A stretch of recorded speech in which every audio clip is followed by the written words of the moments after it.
साथ साथ तहरीक इंसाफ के एंड पे अगर देखा जाए तो तहरीक इंसाफ तो ऑल्दो वो एक तरफ से हमें इमरान खान साहब का डबल रोल नजर आता है, वो एक तरफ तो अपनी पार्टी क़यादत को बता देते हैं कि आप चले जाएं, तहरीरी जो मुतालिबात हैं वो पेश कर दें, but at the same time उनके जो ट्वीट है वो बताता है कि वो बहुत जारहाना रवैया अख्तियार किए हुए हैं। तो ये जो डबल रोल है इमरान खान साहब का, ये किसको लीड करेगा, व्हाट एग्जैक्टली इज हैपनिंग, और आपको क्या लगता है कि क्या फ्यूचर होने जा रहा है इस डायलॉग का? मुझे नहीं पता कि इसको डबल रोल कह सकते हैं नहीं कह सकते। इमरान खान साहब का जो मौक़िफ़ पिछले कुछ अरसे के अंदर नज़र आया, ख़ास तौर पे 26 नवंबर के बाद से, और जो उनका मौक़िफ़ है 8 फरवरी के ऊपर या सुप्रीम कोर्ट के या 26वीं आईनी तरमीम के ऊपर, उसके अंदर कोई चेंज तो आया नहीं। अच्छा, उसको दो तरीक़ों से रिजॉल्व करवाया, इस मौक़िफ़ को वो दो तरीक़ों से परसू कर सकते हैं।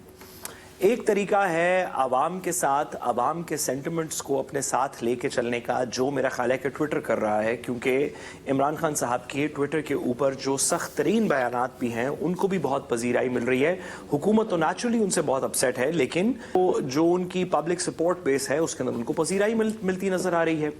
दूसरी तरफ है इसी प्रॉब्लम को या इन्हीं डिमांड्स को किसी पॉलिटिकल डायलॉग के थ्रू रिजॉल्व करने का तरीका, जिसके ऊपर हम सब इनकरेज करते रहे हैं, हम इस प्लेटफॉर्म से तो खास तौर पे बात करते रहे हैं। तो वो उन डिमांड्स का सिलसिला है, उस मुज़ाकराती कमेटी का सिलसिला है, उस चार्टर का सिलसिला है जिसकी तरफ आमना साहिबा भी इशारा कर रही थी। तो मेरा नहीं ख्याल कि इसको आप डबल पर्सनालिटी कह सकते हैं। उन्होंने अपनी पॉलिटिकल डिमांड्स को मनवाना है, लेकिन वो अपनी पब्लिक सपोर्ट को ख़राब नहीं कर सकते इस इम्प्रेशन से या इस तरह की किसी बात से कि उनमें नरमी आ गई है तो शायद कोई NRO होने की पॉसिबिलिटी है। मेरा ख्याल है इमरान खान साहब ने हर मौके पे पिछले 2-2.5 साल से, जब से उनको जेल में रखा हुआ है, उन्होंने हर मौके पे हर कोशिश की, अपना बहुत जगह पे नुकसान भी करवा लिया, लेकिन हर कोशिश ये की कि ये इंप्रेशन ना क्रिएट हो कि वो कोई NRO चाह रहे हैं। और बाय द वे, जब हम NRO की बात करते हैं तो NRO का मतलब है नेशनल रिकंसिलिएशन ऑर्डिनेंस। ये वो ऑर्डिनेंस है जिससे नवाज शरीफ साहब की और इनकी पार्टी की लीडरशिप के और पीपल्स पार्टी की लीडरशिप के केसेस को माफ करवाया गया था जनरल मुशर्रफ की तरफ से। तो दो पॉलिटिकल पार्टीज हैं, बाद में सुप्रीम कोर्ट ने NRO केस के अंदर इसको स्ट्राइक डाउन कर दिया। तो दो पॉलिटिकल जमातें ऐसी मौजूद हैं जो ये नहीं कि NRO कभी मांगेंगी नहीं मांगेंगी, क्या उन्हीं से नून लीग और पीपल्स पार्टी के नाम से ही NRO शुरू हुआ, क्योंकि इन्होंने वो NRO लिया था जनरल मुशर्रफ से। अब इमरान खान साहब इस इंप्रेशन को डिस्पेल करने के लिए अब मेरा ख्याल है कि अपने मौक़िफ़ के ऊपर थोड़ी सी सख्त बात कर रहे हैं, और उन्होंने हर दफ़ा कोशिश की है कि उस इंप्रेशन को डिस्पेल करें। दूसरी बात मैडम ने कानून की मैं जिस तरह पहले भी हम इस प्रोग्राम में कहते रहते हैं कि मैडम तो लीडर हैं, हम तो रियाया हैं, हम कहाँ इनको कानून सिखा सकते हैं या बता सकते हैं। लेकिन मैडम ने कहा कि वो खाला जी के घर पे नहीं है, दुरुस्त बात है, वो जेल में है, दुरुस्त बात है, जेल मैनुअल्स अप्लाई होंगे, दुरुस्त बात है।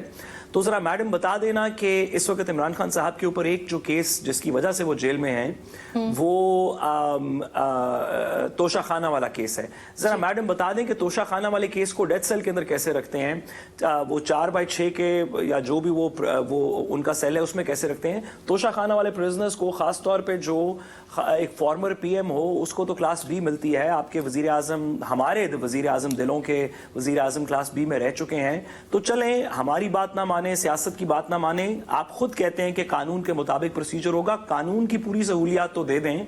आपने जिस तरह रखा है ये पॉइंट तो आपका आ गया, लेकिन ये बताइएगा कि कल फिर मुलाकात क्यों नहीं की? तहरीक इंसाफ की सीनियर क़यादत नहीं गई, फ्रंटलाइन क़यादत नहीं गई इमरान खान से मिलने के लिए, कोई फैमिली मेंबर नहीं गया, वकला में से कोई नहीं गया। इसकी क्या मुमकिन वजह हो सकती है कि तहरीक इंसाफ की जानिब से भी मुज़ाकरात को आगे ले जाने के लिए जो नेक्स्ट स्टेप था वो नहीं लिया गया, and at the same time हुकूमत की जानिब से भी बैकफुट पे जाते हुए हमें हुकूमत नजर आ रही है? तो ये क्या हुआ? आपको क्या लगता है कौन पीछे हटा और क्यों हटा? देखिए, मैं नहीं जानता कि क्यों पीछे हटे या क्या वजह है ना जाने की, ये तो पाकिस्तान तहरीक इंसाफ बता सकती है। मैं ये भी नहीं जानता, जिस तरह भी आपने कहा कि तहरीक इंसाफ भी थोड़ा पीछे हटता नज़र आ रही है या उनकी लीडरशिप मिलने नहीं गई, और गवर्नमेंट की तरफ से भी कोई इसके अंदर ख़ास सीरियसनेस नहीं आ रही। मैं नहीं जानता इनकी क्या सियासी वजूहात हो सकती हैं। मुझे यकीन है आमना साहिबा इस पर बेहतर रोशनी डालेंगी। लेकिन आपका तज्जिया तो होगा ना? मैडम मैं क्यों इसके उनसे बारे मुश्किल में सवाल बिल्कुल पूछ रही हैं, लाइल नम्रा? हूँ चलें फिर आमना से जवाब लेते हैं माजरत इसका। मेरा ख्याल है कि मैडम आमना चलें इस पे फिर थोड़ी